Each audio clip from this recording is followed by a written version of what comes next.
Let's talk about the Bowerman. Now, everyone is kind of complaining about the reasons why the Bowerman are happening in December, and we really hear this every single year. Oh, it's too late. The season's already over. We're almost in 2024. Very, very true. But I wanted to take the opportunity to kind of give some positives as to why having the Bowerman Award in December might actually be a good idea. Now, let's be clear.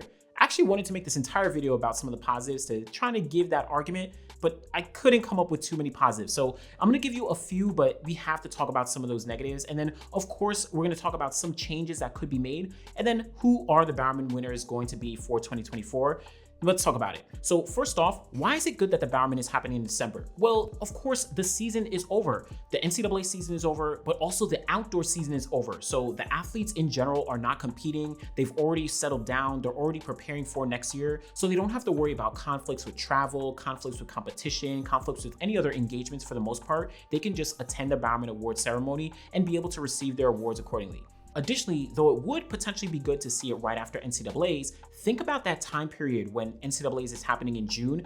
Just about a week or two later, we usually see the USA Championships. We also see the Jamaican Championships. We also see a plethora of national championships occurring shortly after NCAA's. So hosting the Bowerman Award ceremony when the NCAA athletes just finished their NCAA championships, are preparing and gearing up to go to their national championships, whether that's traveling, whether that's training, whether that's competing, all those factors are going to play into a conflict to have the Bowerman Award ceremony shortly after NCAA's. Additionally, think about how this promotes some excitement, some hype, and really gets us amped up for what's going to be happening in the 2024 season. Of course, we do have kind of a low season. We're not running track right now. There's a few track meets, but January and February is really where things kick off going into the indoor season. The announcements of these awards is really going to get us hyped up to see what some of these athletes are going to be able to do when we get to the indoor season. Yes, many of these athletes have already signed pro contracts, right? We're talking about the Bowerman, the best of the best athletes coming out of the NCAA, but there still are a few athletes who are going to be competing indoors, and this is definitely going to build some excitement for those athletes and their performances. So that's probably all I have for positives. Now, let's be clear, there probably are a couple more positives as to why it's happening in December. Go in the comments, let me know if you think there's any good reasons as to why the Bowerman is happening in December. But let's talk about some of the changes that they could make to maybe improve how the Bowerman is distributed. First off, why is this even happening in December? Well, the USATF CCCA, they actually have their convention every year in December. So it aligns with the opportunity for all the coaches and them to be able to come together and then of course give out this Bowerman Award.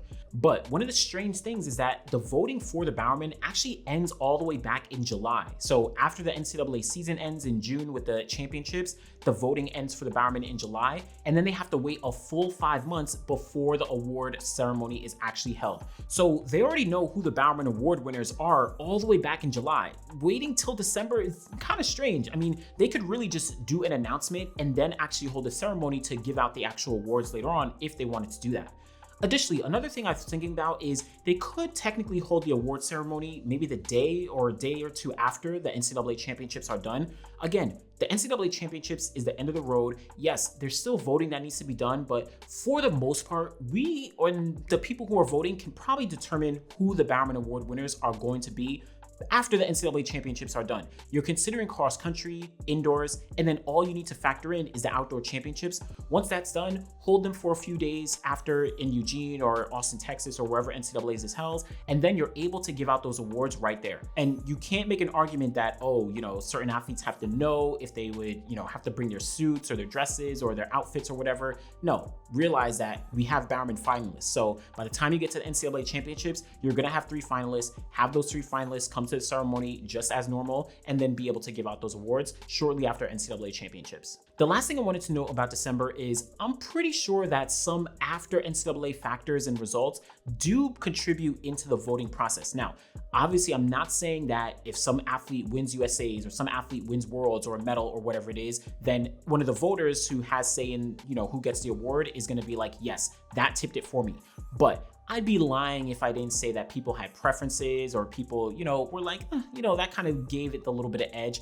So I think having it a little bit early would help circumvent a little of that favoritism or bias for some of the results that happen after NCAA championships. So who do I think is going to win the Bowerman Award? I'm looking at Julian Alfred from Texas. She of course won NCAA championships both indoors and outdoors in the 60, the 200, as well as the 100. And then of course in the 4x100 meters as well as the 4x4 I think as well. And then additionally, she's the only woman out of the finalists who actually won all of her NCAA championships, indoor 60 and 200, outdoor 100 and 200.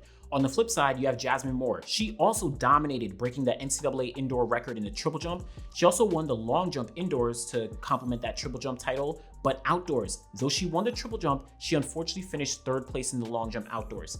Then you also have Britton Wilson, NCAA record indoors in the 400, just off the world record on that indoor 400 to of course get that title. But then outdoors, she unfortunately finished second place in the 400, but then in those 400 meter hurdles, she unfortunately faltered significantly dealing with injuries and only was able to finish, I think, 7th or 8th place. So really not doing as well relative to, again, Julian Alfred, who I think is going to take the win.